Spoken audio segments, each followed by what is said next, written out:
My name's Jacqui, and I'm a children's pal care doctor, as Becky said. Awkward silence, tumbleweed. So it's a bit like this whenever I go to a party and someone asks me what I do and I tell them. It's a bit orcs. It's a bit of a conversation killer. People sometimes even run away from me. But luckily for me today, you're my captive audience. Thanks for being here, and hopefully not feeling too dusty from last night. So quite paradoxically, at a conference about growing up, I was asked by the DFTB team to talk about what happens when children don't grow up. And also to challenge you today to think about, is there such a thing as a good death for children? Is death ever a good thing? You know, it sounds like a bit of an oxymoron to me. Now, I'm pretty sure if your immediate reaction is anything like mine, or people at a party, or the parents of children that we care for, it's probably a big fat hell no. Death is never a good thing for a child or young person. It's always a tragedy, too soon, too unjust. It's just too unfathomable. What's so difficult about it is it disrupts the natural order of life as we know it. You know, our children are not meant to die before us. They're meant to outlive us, not the other way around.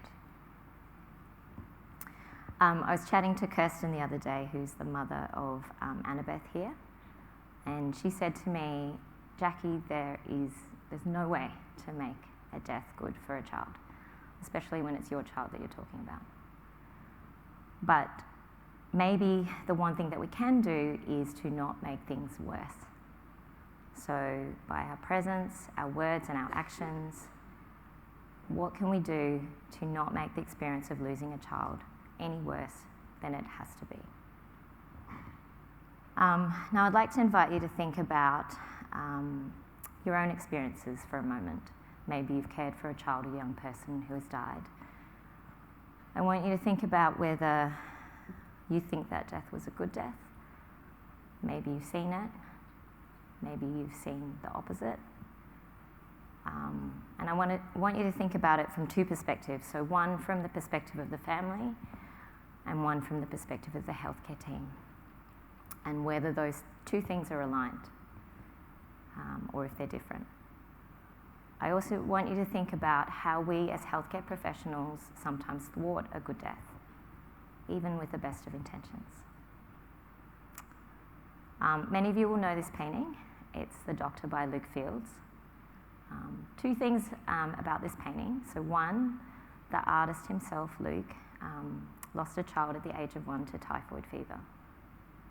And two, you'll notice that there's absolutely no medical equipment in the painting.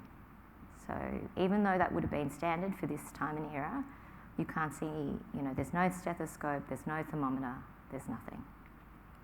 And Fields did this on purpose because he wanted to draw our attention to focus purely on the connection, the human connection between the doctor and his patient. We can see the parents standing in the background, watching and grieving, but our attention is really drawn to that doctor sitting vigil over his child. Now, this painting was seen as Victorian spin and propaganda because at the time, a lot of people were worried that doctors were losing touch with their patients. They were worried that medicine was becoming too scientific, too impersonal. And this painting became famous because it depicted an admirable or idyllic kind of medicine, something to strive for, where the physician was fully present, caring and compassionate, bearing witness to suffering. He's not doing very much, but he's just present. Times have changed a lot since 1891 though, and in medicine these days, there's so much that we can do. We can stave off death, we can thwart it off, we can delay it for as long as possible.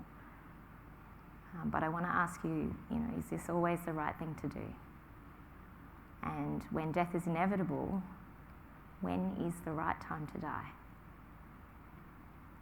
When death is inevitable, what makes a difference for a family in how they remember their child's last moments of life? Maybe a good death is just not the same for everyone. So maybe in some cases it is, a family coming back in an ambulance to their local ED to a resus bay. Maybe it's multiple rounds of adrenaline and 45 minutes of CPR in a PICU. Maybe it is allowing natural death with withdrawal of life-sustaining measures. Now, I can assure you that for each of these three scenarios, I've had equal numbers of parents tell us that they are so grateful for the care that their medical team provided in those last moments of their child's life. That their child received the best treatment possible to the very end. For some families, they need to know that everything possible was done for their child. And it's that knowledge that gives them peace and comfort and the ability to sleep at night. Now, I love these things. I'm really sorry I had to include one. These are just some words that you might think about that might be related to palliative and end-of-life care.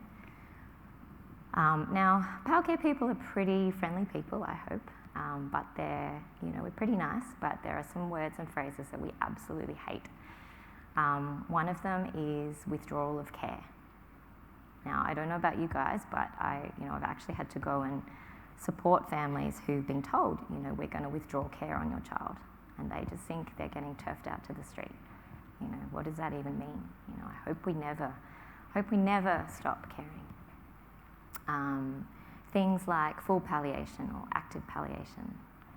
Now, I hope I don't do half-assed or lazy palliation, but even the words palliative or palliation is a verb and an adjective. I don't like them. We don't say that kid's palliative. We should palliate that kid. The pal kid in bed 20. Thankfully, this is not something I've heard in peds in a long time. Ceilings of care. Unless you're saying, heaven's top tier if you're religious and that's what you're aiming for, that's great. But ceilings of care, really not a term that I like at all. Making assumptions about a child's quality of life. Saying to a family, your child has a really poor quality of life. Maybe in hospital while they're sick, but you're not seeing that child at home with their brothers and sisters and how much they're loved. Here's a really good oncology MDT one from one of my colleagues. Okay, guys, we can do fourth line chemo. We could offer a phase 1 trial, or we could just do nothing. Okay, thanks, guys. It's really great that you think that my job is doing nothing. But that's cool. Yeah, I can see that referral. Yeah, it's all good. I'll see that family. So, what do you think is the number one palliative care swear word, though? There's a little hint there. It's not fuck. Can I get some guesses? Futile. Very good. Thank you. So Boston Children's Pal Care team has a swear jar. And whenever someone says the word futile, futility, or any other swear word, they've got to cough up and put money in the jar. And then they go for drinks at the end of term. Now, I don't think you could get very drunk from a Pal Care swear jar, because I think the residents generally get the gist pretty quick. But you could do this as a fun experiment in your local ICU or PICU. You could put a jar in the middle of MDT meetings or morning handover, just see what happens. You might be able to go for drinks every Friday. Who knows? Language is powerful.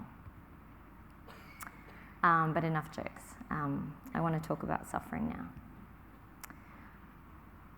I've got another question for you, and it's, do you think it's possible to have a good death even when suffering is present? And I want you to think about what suffering means to one person. Suffering for one person, is it the same as suffering for another person? I did a fellowship at Sick Kids in Canada about 10 years ago, And my boss at the time told me about an oncology patient whose family was of Orthodox faith. And his team was really struggling to care for this child because the family wouldn't allow his team to provide pain relief or other medications for symptom management at end of life. Maybe you've been in a similar situation. I know I have. Now, my boss was an amazing clinician and communicator, and he really wanted to uphold a therapeutic relationship with his family to try to respect their wishes, but he also wanted to support his team, who were really struggling with this, and he was struggling himself. But he really wanted to know the why for this family. And so he asked them. And they told him that for their particular faith, suffering was seen as a blessing. So a positive or a blessing from God. And particularly, if someone was perceived to be suffering, particularly at end of life, that would mean that they would have, go directly to heaven. It's basically a free pass. And I can't tell you how much this family thanked my boss and his team after their child had died for ensuring that their child had had a good death. And it brought them so much peace and comfort and the ability to sleep at night. What about when a patient asks us to die? Or a parent asks us to hasten death?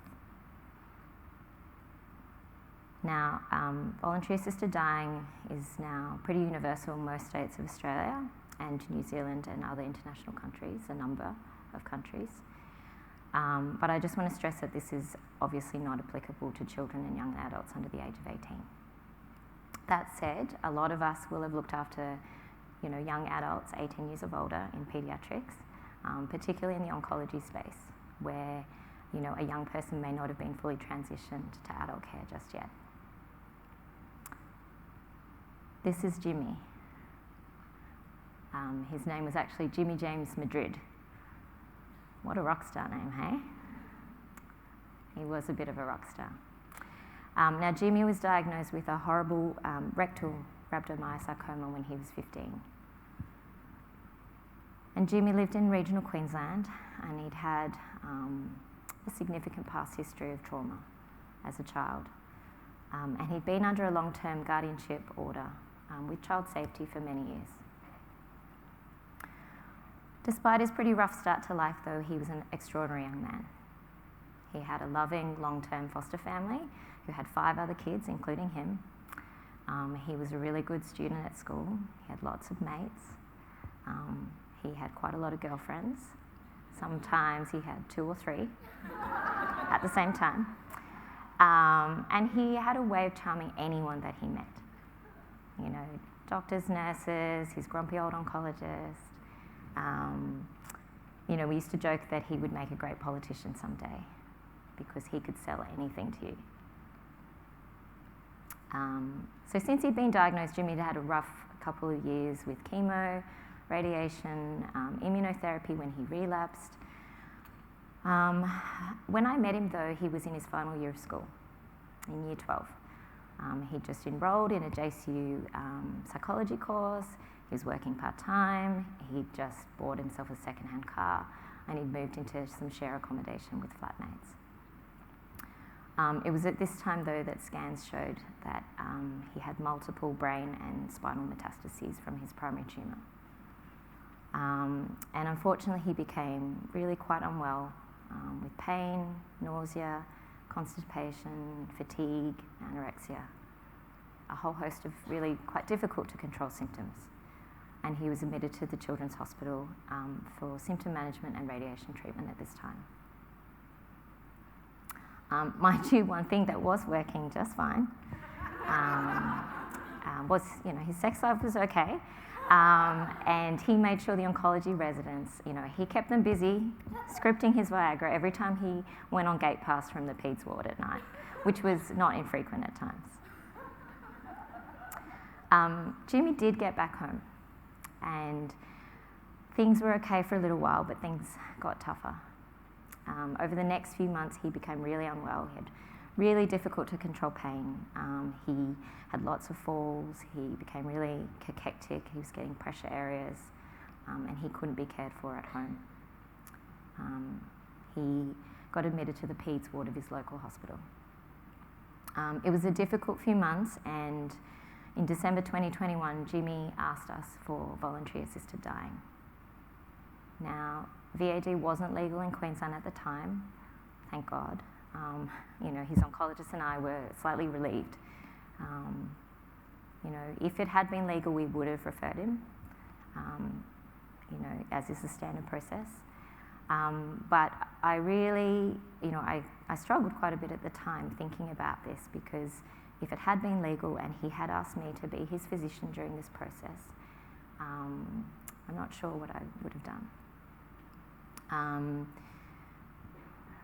As a Palcare doctor, I hope that I try to relieve suffering where I can, whether that's physical, emotional, existential. So when someone asks you for VAD, you do feel like you've failed in some level.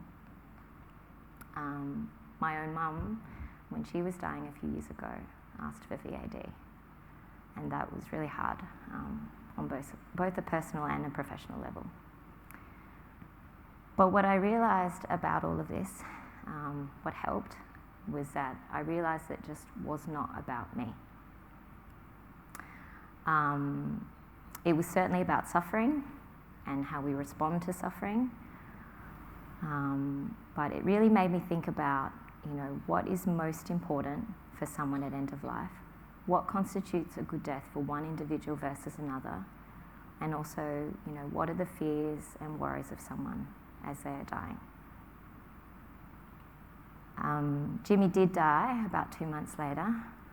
He'd organised his own funeral and wake, the songs, the readings, everything. Interestingly, after Jimmy asked us about VAD, and he knew we were looking into it for him, we'd written to people in New South Wales and made some calls, he stopped asking. He was really worried about pain and suffering at end of life, and we talked about that a lot. And we did our best to reassure him that no matter what happened, that we would do our very best to control his symptoms at end of life as best we could. And we did manage to get on top of his symptoms pretty well in the end. So I hope that he would feel that his death was okay. Not good, not great, but I do honestly believe that he was at peace in the end. I remember calling him about a week before he died, and his only complaint at the time was that there was no PS5 at the adult hospice that he'd moved to. So I was like, okay, I think we're doing okay here. And we did get one shipped in pretty quickly. This is Annabeth, who I introduced you to a little earlier. Annabeth had Alexander disease, which is a terrible neurodegenerative disease that's sadly life-limiting. Earlier I shared words from Annabeth's mum, Kirsten, about what's really important for families at end of life. We talked about making sure families don't feel alone in their journey, that we're walking alongside them, even through those toughest times, as much or as little as they want us to be present. We talked about autonomy for parents in decision-making and care, and how important that is. And we talked about listening to parents, about trust, respect, listening to what they need from us, to their fears, their goals, their hopes. That might even be hopes as a child is dying in their last moments. Sometimes hope for a cure transforms into something else. Maybe it's hope for a peaceful death, for comfort at end of life, or for something else important to the family. Kirsten said to me, and I'm going to read directly from her words, so I'm true to her words. Honestly, just knowing our names being truly invested in Annabeth's life made a huge difference. All the way through, I think it came down to a very delicate balance of respect and compassion, offering support, options, popping in to check in with us, and then allowing periods of space and privacy for us to just be with Annabeth, but equally being available at the drop of a hat if something urgent arose where we were fumbling and we needed help. What helped in the weeks leading up to Annabeth's death were having direct and honest conversations that enabled us to prepare for her passing. We appreciated that everyone acknowledged there was a lot of unknowns as to how Alexander's disease would progress, and there was, we felt, a strong collaborative working relationship between all the teams caring for Annabeth.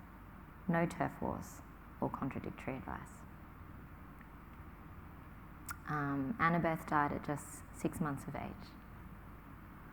Her family had always thought that they would want to be at home when it came to caring for her at end of life.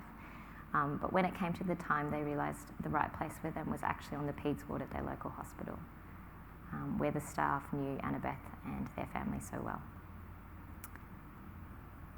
So what's important? One thing missing on this donut, and I'm going to call it a donut because I'm a bit hungry, is compassion. And if you were lucky enough to be at Mary Freer's talk on Monday, you'll understand why. I think I would actually put compassion in the very centre of this circle because, I think everything we do in medicine, whether that's end-of-life care or otherwise, is so much better when it comes from a place of compassion within us. And that's not just compassion for patients and families, that's self-compassion and self-kindness towards ourselves. This photo was taken about a year after Annabeth died. Now, if you ask Kirsten how many children she has, she will always say 2. She will always be the mum of 2. And I want you to do something for me and for Annabeth. When you meet a family whose child has died, I want you to try to remember the name of that child and to say their name. And if you didn't know their child, I want you to try to ask about them. What were they like? What did they love? How did they bring joy to their family? Because remembering a child or young person who has died and saying their name is a way to really honour their presence and their time on this earth, no matter how long or how short that may have been. Really, this doesn't just apply for kids, obviously. I mean, this is for anyone that's lost someone dear to them. I think, we don't talk a lot about people that have died. And I think that we need to do it more. Because I promise you that most people, most parents, are dying to talk about the child that they love. The child that might have brought them so much grief and sorrow, but also so much joy. So, is a good death possible for children? I hope so, because otherwise I'm in the wrong job. So what can we do? I think it just comes down to a couple of simple things. Try to leave your agenda at the door. Try to wipe the slate of your brain clean as you walk in. Try not to have any preconceptions whatsoever. Be present, just like the doctor in that painting. And listen. Listen to the child or the young person. Listen to the parents and the family. Ask them, what do you need from us right now to be the best version of yourselves in this moment of need? And just do our best. It's really all that parents want of us. And maybe a good death is, it's not the same for everyone. Maybe it's whatever a patient or a family needs or wants it to be. And understanding what our role is in all of this is so important because it's just not about us. It's about them. We're not going to live this reality every day for the rest of our lives like this family who has lost their child will. So we're really just here for families to be whatever they need from us, if and whenever they need it, and however they need it. Thank you.